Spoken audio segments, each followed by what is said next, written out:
What's going on, everybody? This is Nick Bolliger back with NMB Sports, and to my right, What's going on, guys? my man Brandon has returned. Okay, What's going on? what do you got going All on? right, so we're going to recap a couple of games last night from the NBA. A big game for the Milwaukee Bucks. We do want to talk about 118-101. They beat the Cavs. Giannis Antetokounmpo had the night of his life against LeBron James at 34 points, 12 rebounds, 5 assists, 5 steals, and 2 blocks. He's a stat sheet stuffer. My gosh. I don't know, probably besides Cat, the best young player in the league. Yeah, I just want to shout out Garrett really quick. He called that Giannis would have 30 plus, and Gotcha, Garrett. He did. I mean, it's a fact. Smart. So he had 12 rebounds, 5 assists, 5 steals, and 2 blocks as well. I mean, as you said, stat sheet stuffer. I mean, held LeBron to, I believe, 24, 6, and 5, which sounds great. good for a normal player, but this is LeBron James, arguably the greatest of all time, best player on the planet right now, and Giannis shut him down. And another thing I wanted to bring up about Giannis is he leads Milwaukee in every every major stat category. I think the only one that he's not leading in is an assist, but he's down by 0.3. Yeah, it's so ridiculous. he leads them in everything. And this guy's 6'11". And he's 6'11", and he can play every position on the court. Yeah, essentially. Really. So Bucks getting the win in Cleveland. Oh yeah. Another game. Want to talk about Magic Spurs. Spurs losing. Actually, this is actually big. This was an upset night. I mean, the Clippers lost to the Nets. I mean, right. I don't know if I read that right or something weird happened, but the Nets. They blew an 18-point lead. Yeah, back to this Magic Spurs game. Pau Gasol needs to have a bigger game. He only had 6 points coming out of that game. Right. Kawhi and LaMarcus did what you would expect them to, both having pretty solid nights. Right. But Pau's got to be that third piece because Ginobili had 13 off the bench, but if you don't have production coming from your starters, your bench can only do so much, really. Right. And Pau Gasol coming in, he was going to be that guy that replaced Tim Duncan, not so much replaced him, but picked up was productive. The slack, yeah. And he hasn't done really anything so far this year, and it's obviously showed. Right, and coming from the Magic side of things, they just had a balanced attack. They had obviously Vucevic is going to have a solid night every night. Serge had 18 points, yeah, so that's solid coming from him. Right. And they just had a really balanced attack. They did. 10 points off the bench from Iver Payton, by the way. Right. We wanted to talk about Nets and Clippers. Forced overtime. I saw this game actually. Chris Paul forced overtime with a pump fake 3, which I thought was the nastiest pump fake ever, and hit the 3. He had a triple-double. He had 26 points, 13 assists, and 10 rebounds. But they they blew an 18-point lead to the Nets. To the Nets. And, I mean, you got to start thinking, obviously the season's getting to them. Chris Paul is not young anymore. Right. Obviously his minutes are going to you're going to probably see a drop in minutes. Yeah, after the All-Star break, I would see it.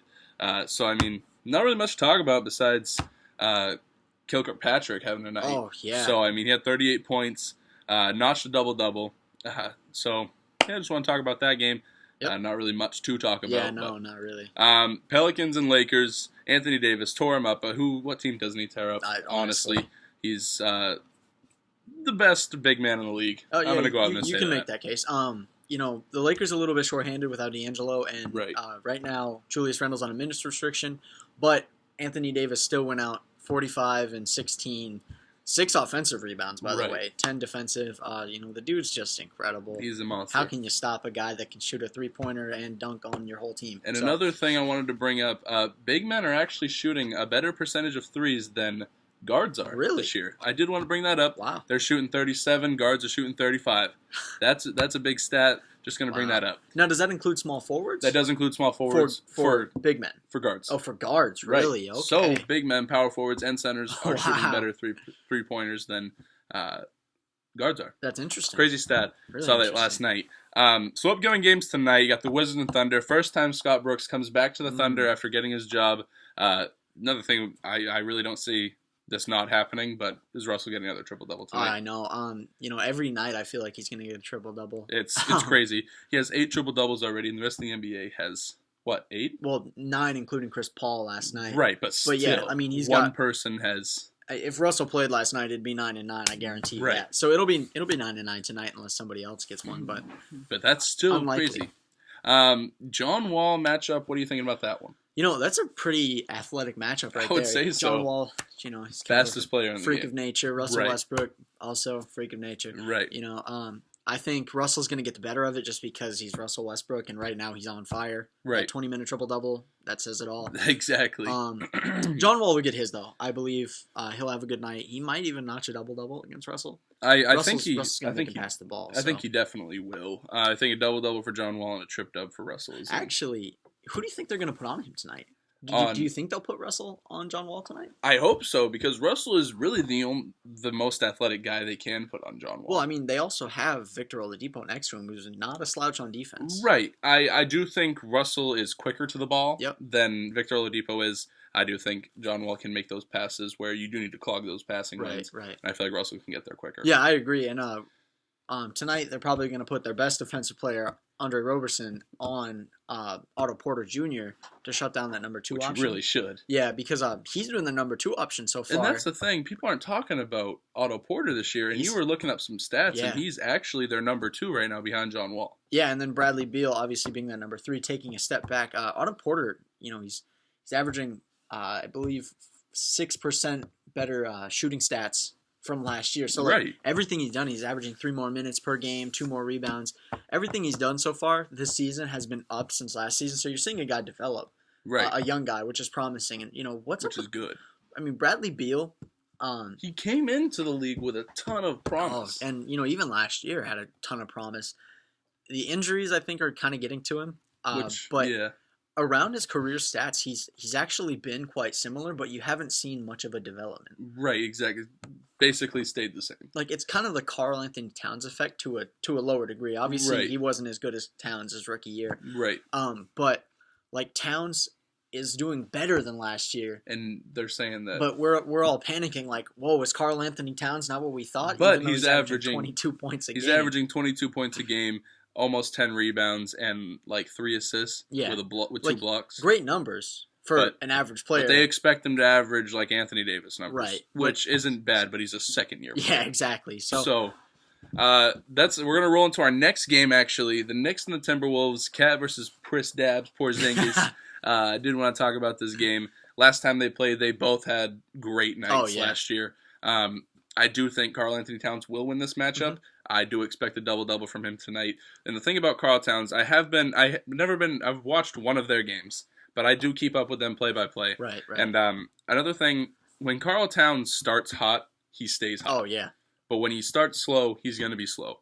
And that's the thing about him.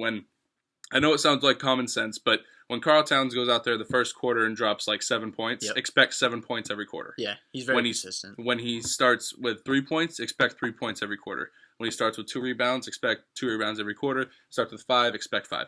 It's just what's going to happen. I do think that he will win this matchup. He will notch a double-double, and I feel like he could get 5 assists tonight with a couple blocks. Yeah, I could see that because Kristaps is a very long player. 7'3", freakish wingspan. He is. And Karl being the athletic, typical, quicker than usual big man. Right. Good stretch player as well. I do feel like he can bring the ball around quicker than most of the big men. He's going to have to take Kristaps in the paint, though, because he's much stronger than Kristaps. So a lot of times I've seen Karl kind of float out, and he's starting to shoot more three-pointers, which I hate, and 7-footers. Right.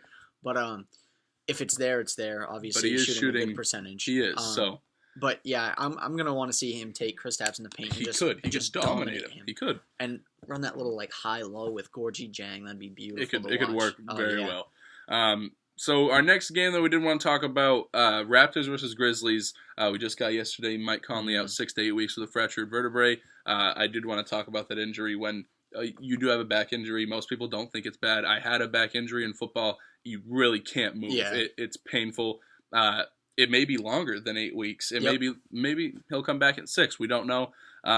But what are they going to do at point guard? That's their big money guy there. Yeah, they paid him, the second largest contract in NBA history, or it might have even been the biggest. But that's why you really just don't give that kind of money to a player. Because you never know what could especially happen. At his age. He's not old, but he's aging. Right. If it was Russell Westbrook, I still don't even think I would pay LeBron that money. No, I would not pay a single player because I want a team. Right. A good solid team. Now, like the Warriors last year. Conley's fantastic on defense, but he's not the complete player that LeBron or Russell is. No. So, I think just that's my opinion on why you shouldn't give a player that kind of money, Right. because he could get hurt like that. Because now you have no money to go out there and get a free agent guard. Right, and even further than that, it's like, what are you going to do at the end of the season when you lose a key guy? Right. Maybe off the bench. I don't know who their free agents are going to be, but that hurts them a lot, because that was their franchise player right now. Yeah. So they're going to have to rely a lot on Zach Randolph, who's been quiet for the past 3 years. Like ever since that one playoff run they had where they beat the Thunder, he's been super, super quiet, and I don't know why. Yeah, it's strange. But they're gonna have to pull up something big to stop DeRozan tonight. Yeah, Marc Gasol is gonna have to have a freak game. He will. He has to. So Lakers and Bulls. Lakers, like you said, D'Angelo Russell injured. Yep. Julius Randle on minutes restriction. Right. Yep. So, do you think they can try to make this happen tonight against the Bulls? I think maybe. The Bulls are very guard heavy in terms of obviously Rondo, Michael Carter Williams is out, but another big guard name, right? Jimmy Butler, as you said, and Dwayne Wade. Those are the three main players, and the way that the Lakers like to play is through guards like Nick Young, Lou Williams, right? And Nick Jordan Young, Clarkson. I think, is still out. So he's still out, right? Really? So I don't see it happening tonight. Right. If they're gonna do it, it's gonna have to be through a restricted Julius Randle, maybe a Mozgov if he can somehow muster up a big game. Yeah, I don't see it happening. Maybe, but it's in Chicago. Right. So I'm going to give this one to the Bulls. I'm also going to give it to the Bulls, but the Lakers are always kind of like a 50-50 team. But then again, now. Upsets happen like the Clippers and Nets last night. Right. So you never know. Right. I'm going to say the Bulls have the edge tonight, though. Right. So we're going to move on to a couple questions people sent in. Do you think the Thunder should start Cantor along with Adams? I don't think they should necessarily start them together. I do think they should give him more minutes. I think they should definitely play. Like the other night when they played the Knicks, Cantor had 28 minutes. Adams had 30. I would like to see that every game, because when they're in together, Cantor doesn't have to be a defensive stopper because he's got Adams right there, who's a freak on defense. Right, and then on the other side of the ball, Cantor's strong on offense. And then it takes pressure off Steven. Right. So they both had double-doubles. I think Cantor had 27 and 12. Right. Something like that. And Adams had. I think it's the mustaches. I think that they do have. Stash Bros. They're the Stash Bros. It happens. Not saying Sabonis isn't a good player because they are starting him. But I do think they should definitely bring Cantor in with Adams more often because they do work well together. Right. They also, I think Joffrey Laverne has kind of been getting into that rotation a little bit. He came over from the Nuggets last season. And, so I'm excited to see Cameron Payne come back on a different note. I think that's going to be great. When it's going to happen, but he's going to be very good in that system. He's super, super athletic. Yeah, and good shooter, too. Right, you can take some off of Russell Westbrook and be like, we got your reliever guy. Yeah. You can play you don't have to play as much now. You don't have to play 35 minutes a game now. You can now play 30. 5 minutes isn't a lot, as you might not think, but it is a lot. Yeah, They could also run some small ball. Obviously with Russell at the 1, maybe they slide Cam to the 2, Victor to the 3, Roberson to the 4, and then obviously either Steven Adams, Cantor, Sabonis. And then opening your lineup like that, you have Sabonis, who's a starter. Yep. You have Cantor, who could be a starter. Yep. That are coming off the bench now. Yeah, great guys. So, I mean, it opens up things for your offense now with Cameron Payne coming back. Yep. Again, we don't know when that is, but I'm just really excited being a Thunder fan. Right. I actually got a report last night. This isn't a question someone sent in, but I did want to bring it up. Russell Westbrook talking about Andre Roberson. They did want to. He says when he's making a run for Defensive Player of the Year. I don't disagree, but I definitely do see a reason why he could. When he does, shooting percentage is low when he's on you. He doesn't give you much space no matter where you are. You could be a big man around the 3-point line. He's not going to give you space, which I think is amazing. Right. He's a great shot blocker. He's lengthy. Oh, yeah. Do you think he has a chance to win Defensive Player of the Year? Oh, I think he has a great legitimate chance to, get there. Right. When I think of him, I think of a guy kind of like a mixture of Shane Battier. Yep. And maybe even like Thabo Sefolosha somewhere in there, because it's like the physicality and right. He's a lockdown defender, obviously, as you just stated. Right. Good shot blocker. Last night he had the other night, I think Derrick Rose was pulling up for a jump shot, and he flew from the top of the lane out to the wing and blocked a shot, a jump shot. Now that's no easy feat. He's quick. He's super long. The guy's just he's got it all. I do think. When I see him play, I think of Kawhi Leonard. Oh yeah. When I look at Kawhi Leonard, he doesn't do all of like the Kawhi Leonard is the guy who gets the steals and gets the blocks and does all this. It's all simple. And it's all, but when you look at Roberson, he doesn't get all of that, but the shooting percentages are down. Yeah. When someone's on you all the time with a hand in your face, you're not going to make that many shots. Right. I do think he does have a great chance to win Defensive Player of the Year, but he does have to start getting more blocks and getting more steals and clogging those lanes so that people do start realizing him, because it's not going to happen. Now I have a question. Yep. Would you say that the Defensive Player of the Year in the past couple of years, it's kind of like the MVP race in football, like it's usually dominated by quarterbacks? Yep. Now, would you say it's kind of dominated by big men? I do think it is, because when you look at big men, they're bigger. When people come in their paint, they're going to give you a tough time. And another thing, it's like quarterbacks. When quarterbacks, you look at their stats, that's all you're looking at. Yeah. You're looking at how they help their team. Like, perfect example, Russell Wilson. Without Russell Wilson, they're not winning games. Right. It just doesn't happen. When you look at, like, Roberson, doesn't have the crazy stats, but when people are on him, they don't make shots. Right. So it's just like, that's just how it's crazy how that works. But again, like I said, if he wants to start getting talked about for Defensive Player of the Year, he does need to start filling the stat sheet. Yeah, I think another thing is he needs to start marketing himself more. Like, the reason everybody started to look at Richard Sherman is because he said, I am the best corner in the league. Right. And now everybody respects that. And now he's backed it up for 2 years now. Yeah, he marketed himself great. And I think Roberson doesn't need to make, I'm the best defensive player. He doesn't have to, but he has to say, if someone asks him, how are you going to guard this person? Well, obviously, I'm going to go in there and I'm going to play my game. I'm going to play my game because I know I can shut him down. Right. Essentially, something like that. Nothing like you're throwing shade. Right. Nothing like crazy. You're just saying, I know I have the talents to shut him down. Right. So the next question, this is the last question for today. Someone asked him, who is the worst team in the NBA? They did say something about the 76ers, but you got to remember, they have two young players that aren't playing, and that's Okafor. They have Nerlens Noel that isn't playing, and Ben Simmons. Yeah, and Embiid's on a minute restriction. And Embiid is on a minute restriction. And you can see that this was actually like last week when they were going into overtime. It is affecting him. You can tell that he's ready to play, but it's good that they're taking that time, because if they do give him a minute restriction, they're not going to win as many games. Yep. And then they get a lottery pick. Right. They get another great young player where everyone's healthy next season. It's going to be a nasty team. Yeah, see, when I look at this team, 76ers, obviously said a lot of young talent, a lot of hurt young talent. Okafor banged up, Embiid banged up. As you said, Ben Simmons is out. He's probably not going to see the floor of the season. Right.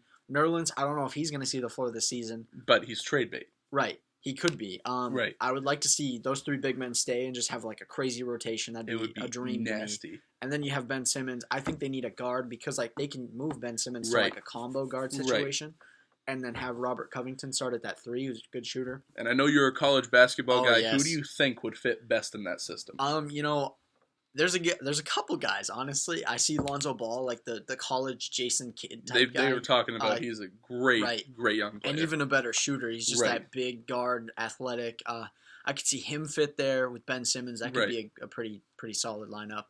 I could see De'Aaron Fox out of Kentucky. He's basically Russell Westbrook. He's the college Russell Westbrook. So I could see those two being my number 1 and 2 picks. And Malik Monk. Do you think he could have maybe even Frank Jackson out of Duke? It would be. There's so many good guards in this. There's so many. Draft this class. Draft is going to go 15 players deep. Oh, easily. So that's why also I'm excited for the Timberwolves. Do what you want with it with this season. No matter what, you're going to get a good young player. Right. I'm tanking this season. I would with this draft. I mean, I would love to be like the 12th and try to get some draft picks. Get like Frank Jackson or even like the 17 pick and get a guy like Grayson Allen or like Harry Giles. I think he'll still be a top 10, maybe even a top 5 with the injury. Crazy. He's an animal. So back to the worst teams. We weren't looking at just records, right? But we were looking at talent, how they're going to fare this season, and the future, Yeah. My team this year is the Miami Heat. They are 5-12. They don't have the worst record, but outside of Hassan Whiteside, like they don't have much. They have Goran Dragic, who is you could flip a coin and see if he's going to have a good night. Yeah, he's a sometimes player. Right, very inconsistent. And outside of that, like Justice Winslow hasn't lived up to expectations since being drafted. Right. Besides that, you really don't have anyone. You have Luol Deng. Does he still play for Miami? No, he's in LA now. So I mean, like, who else Didn't do you even know. Who else do you have? Like, you have Hassan Whiteside, who is a big man and is your future, you don't want to play him all the time. In a bad season, just give him like 28 minutes. Just let him do him and just rest him basically and try to get a good pick in this draft. Yeah, I mean, I would go for the best scorer in this draft. I would.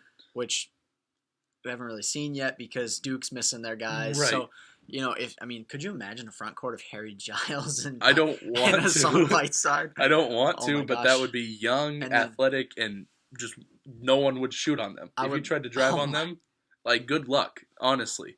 Another thing that I didn't want to bring up is maybe, do you think that Miami should try to trade for Rudy Gay or DeMarcus Cousins? Maybe. I mean, the Rudy Gay talk actually was there for a little bit. Because Sacramento wants a young guard, and Dragic is kind of, I think he's like 27. He's like, 25-ish. So that could be a good trade, because then you bring that guy into mentor Justice Winslow. Right. Into what, because Rudy Gay is what Justice Winslow could become. He is. That type of player. Right. So I think that would be kind of a good look, and then maybe you go for a guard in the draft. I think so. I think, obviously, you should make the trade as late as you can so that your record does kind of drop. So when you get Rudy Gay, you don't go off and become a playoff team. Right. So who do you think is the worst team in the NBA? I'm going to say the Dallas Mavericks. I think they kind of got worked by Golden State in a way. Yeah, I'd say so. They have big contract lined up in Bogut now. They've got Harrison Barnes, who, he signed with them. He wasn't traded to them. But those are two contracts that I wouldn't want on my roster. Dirk Nowitzki, I love the guy. He was one of my favorite players growing up. A very iconic player, but he's just old. But then again, he was good when you were growing up. Right, exactly. He's just gotten old. Kind of. Don't get us wrong. We're not trashing on him. He's going to be a Hall of Famer. He's fantastic throughout his career. Incredible. One of the greatest players I've ever seen with a basketball in his hands. But age does get to you. Exactly. So, and they don't really have much guard play. Like, they don't. I believe Darren Williams is their point guard, but he had his breakout year before he got his big contract and hasn't done anything since. And then again, age is going to catch up to you. Exactly. So I think it is time. I don't know why they would sign Andrew Bogut and Harrison Barnes. They're not both young players. Right. If it were me, I would, before all those trades happened, I would say, you know what, Dirk's getting old. Our team is old. We're not going to win with all these young players. Obviously, it wouldn't have happened, but I would have gone straight to Kevin Durant and gave him a check and said, here's my name on it. Put whatever you want on it, and I'll give it to you to come here. Because then you got Kevin Durant there. Yeah, and he'll win games by himself. And now, if you have one of the top 3 players in the league, you then add Kevin Durant. He's not going to win a ton of games, so then you go down. You get a lottery pick. And I know we're bringing this up a lot, but this is probably the deepest draft since I can't even remember. Yeah, honestly. There's so much athleticism and so much to look at in this draft. There's scorers, there's rebounders, there's defenders, and guys we haven't seen in college yet. And guys we haven't seen in college. So even though, the Frank Jackson's going off in Duke, Grayson Allen's there in the mid to late first round. Right. Luke Kennard's going to be there from Duke as well. Like if you were, even if you weren't to win that many games, you get Grayson Allen to Dallas with Kevin Durant, and you just keep building off them. And then maybe they get a lottery pick this year, and then they can ship somebody out like a Harrison Barnes for like a mid to late first round pick. And then Blake Griffin also a free agent. Yeah. So just imagine if it went my way, I got Kevin Durant, Grayson Allen with my pick, and then Blake Griffin. Wow. I got my big 3. I don't have a bench yet, but I could definitely build off those 3 guys. The next year there's another good draft. Like, can you imagine a pick and roll with Grayson Allen and Blake Griffin? Wow. I don't want to think about it. Say is wow. All right, guys. Well, thank you for watching this week. If you have any questions, put them in the comments below or get a hold of us on social media. We will definitely get back to you. Once again, thank you for watching. We'll catch you next time.